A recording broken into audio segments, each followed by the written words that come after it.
Right now I'd like to take this opportunity to introduce you to the members of the band so you know who it is you're listening to. I think this is important. We're gonna start with our pianist. Since he was a composer of the last tune and he was a really, really bad motherfucker, may as well start with him. He hails from St. Louis, Missouri, I guess, depending on your preference.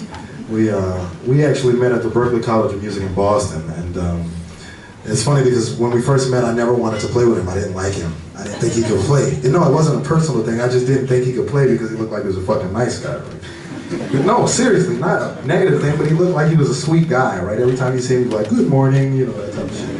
So I didn't think he could play the blues because he looked too nice, you know? And a few years went by and I called him to do a gig, and he came, he learned all the music, and he beat the hell out of me on my own music. And I realized that I shouldn't judge a book by its cover. And once he got in the band, I realized that he's actually, even though he looks like a really nice guy, like mild-mannered, like amiable, happy, pleasant guy, he's sort of got a really fucked up under nature. Like, he's a real serious dude. No, seriously. I mean, it's not what you think it is. Like, he's the type of motherfucker that might have a knife on him. But he's a cold-blooded cat, and I think this guy is one of the baddest motherfuckers playing the piano in the world. So y'all please give it up for Mr. Martin.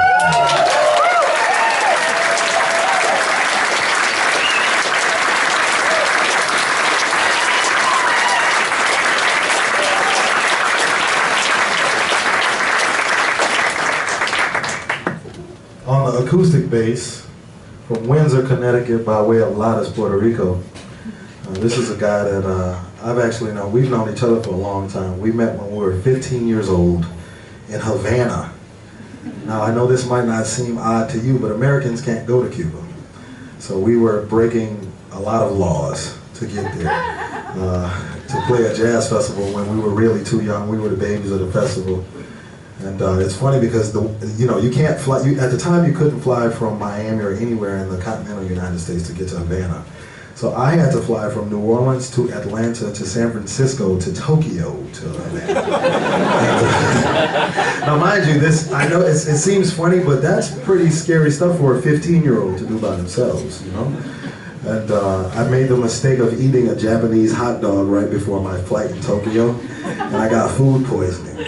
So I was really sick, like really sick. Like if black people could turn blue, that type of shit.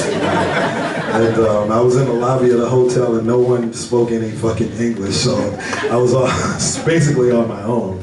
And I was sitting there, and after about an hour, he showed up and asked me if I was okay.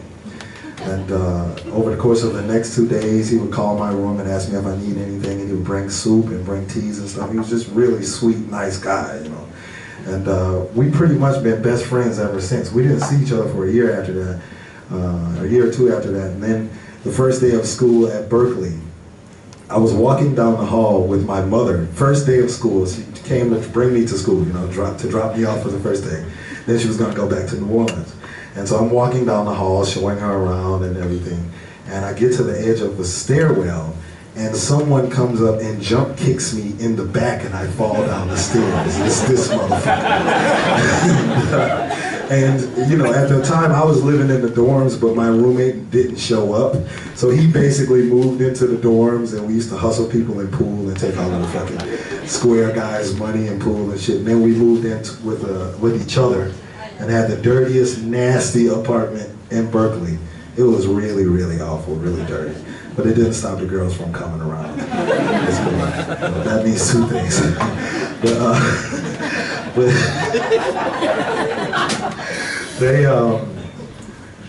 But this guy's my best friend in the world. He's also lead exponent on his instrument for acoustic bass players and also Latin jazz players. He has tenure in Eddie Palmieri's bands, and he's played with Sean Jones. I mean, he's just played with everybody's band. We love him to death. I think he is a phenomenal talent and the baddest motherfucker out here right now. So y'all please give it up for Mr. Luques Curtis.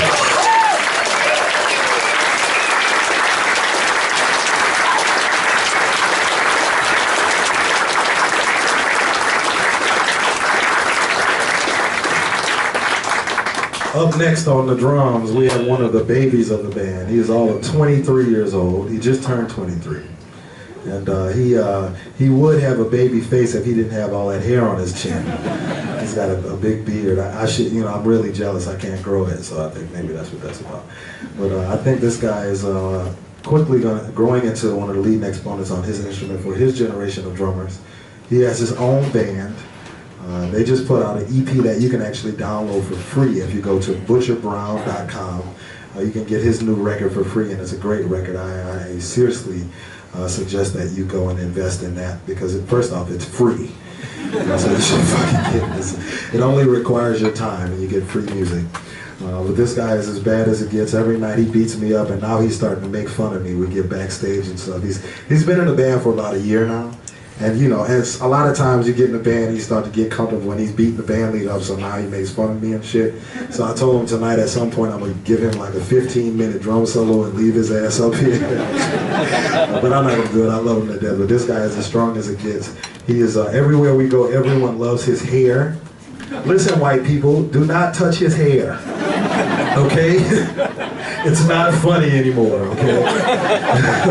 Every airport we go to in Europe, it's people touching his fucking hair. It's not funny. Imagine if you went to, I don't know, fucking Ghana or South Africa or something, and all of the black people just started touching your hair without asking permission. That would probably make you mad as fuck, right? You'd be like, why is everyone touching me and shit? People take pictures, children are scared of him and shit. It's weird, okay? This is a fucking person, all right? So stop touching his fucking hair, all right?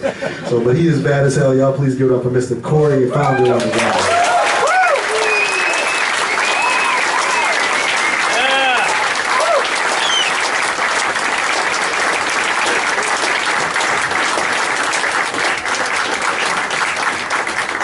Actually, you know, a funny story, when I first met him, he was like 14, 15 years old, and he was playing in the Grammy band, which is, you know, they put together a band of all the best high school players to play.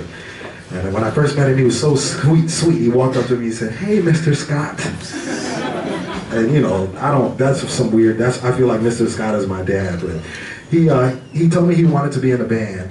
And I said, okay, if you want to be in a band, all you have to do is practice, but you know, it's cool. So after that, he asked me to give him my phone number. So, you know, that's a little weird to me sometimes, but I can tell he was really serious. So I gave him my phone number, and this motherfucker prank called me for 9 months. Every day he was calling me, he would call me as my grandmother. And he would ask me all kinds of dumb shit. You have to come and do the voice for him, because I wasn't going to tell you this, but it's really, this guy is crazy. He's out of his mind. But that don't mean you can touch his hair. Christy, baby, how you doing today?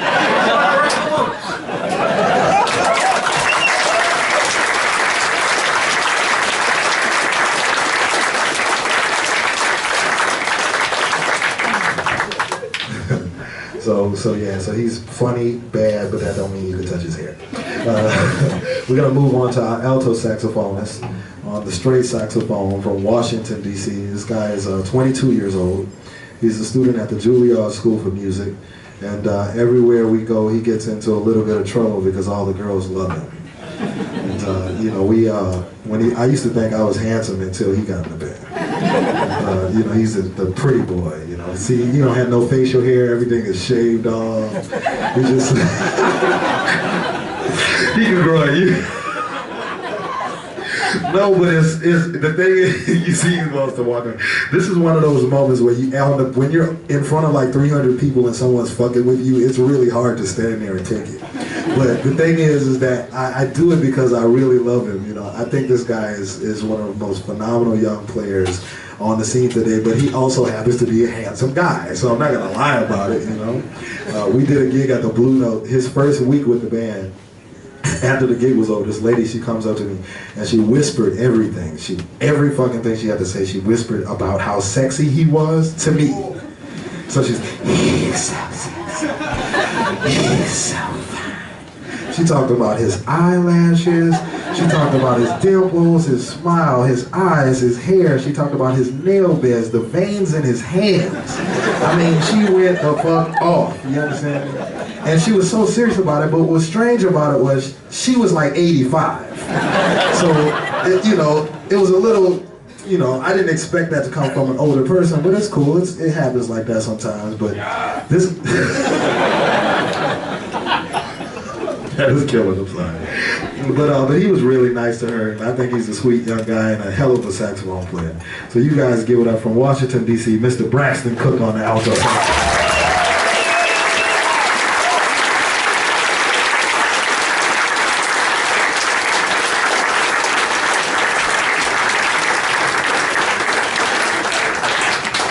We don't know what we're going to play next. We'll figure it out.